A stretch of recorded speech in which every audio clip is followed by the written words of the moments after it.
السلام علیکم نوی ویډیو سره تاسو ورکړلی وو امید لرم چې تاسو ټول به روز رو خوشحاله وئ ژوند په مزو کې به وئ سوشل میډیا باندې یو ویډیو ډېره زیاته وایرل شوې ده چې په سوات کې دا واقعه رامخې ته شوې جونیر خلک د ټیک ټاک ویډیو سازوله په زړه باندې ځان ته تمانچه کېښوسته په زړه باندې ځان وویشتو ډېر زیات بېدردۍ سره خپل ځان قتل کو دوستانو د ټیک ټاک ویډیو دپاره د داسې حرکت ولې وکړو ټول معلومات در سره په دې ویډیو کې شریکوو زموږ دا ویډیو خامخا وګورئ چې پوره معلوماتو نه ځان خبر کړئ نورو معلوماتي ویډیوګانو دپاره زموږ چینل سبسکرایب کړئ شامل خامخا وخت زموږ هر یوه نوې معلوماتي ویډیو تاسو ته په اسانۍ سره میلاویږي سوات سره تعلق لرونکي جونیر خلک د ټیک ټاک ویډیو د ټیک ټاک یو څو لایک یو څو فالوورو لپاره په اصلي تمانچه باندې ویډیو سازوله او هغه تمانچه یې ځان ته په زړه باندې ایښې وه چې هغه تمانچه د ده په زړه باندې خلاصه شوه او دا د زړه په سر باندې ولګېدو ډېر زیات بېدردۍ سره په هغه ساعت باندې قتل شو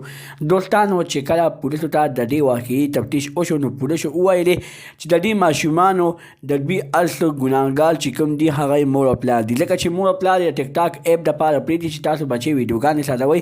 بیا بچي د ټیک ټاک ویډیوګانو دپاره داسې حرکتونه کوي چې زموږ لایک راشي زموږ فالوور سیوا شي د دې دپاره د خپل زندګۍ په دو باندې ولګوي او بیا د هغه زندګۍ نه لاس ووینځي ډېر زیات بېدردۍ سره قتل شي او ویې به وایي چې دا د پولیسو غلطي ده ځکه چې پولیس دوی سره تمانچه پرېښې ده دوی چې په کوم چیک پوسټ باندې اوښتي دوی سره هغه وخت کې تمانچه وه خو پولیس په دغه چیک پوسټ باندې دوی چیک نه کړل ځکه چې د ده عمر ډېر زیات کم و پولیس ویلې چې دسه به تمانچه څه کوي د دې په وجه باندې چې کله دوی د چیک پوسټ نه وغوښتل او بله غر ته وختل نو دوی په غر کې ویډیو سازوله او خپل ځان یې وویشتو دوستانو دا وه زموږ نننۍ ویډیو د نورو معلوماتي ویډیوګانو لپاره زموږ چینل سبسکرایب کړئ تر انشاءالله څخه مخه وکړئ چې زموږ هر یوه نوې معلوماتي ویډیو تاسو ته په اسانۍ سره میلاویږي والسلام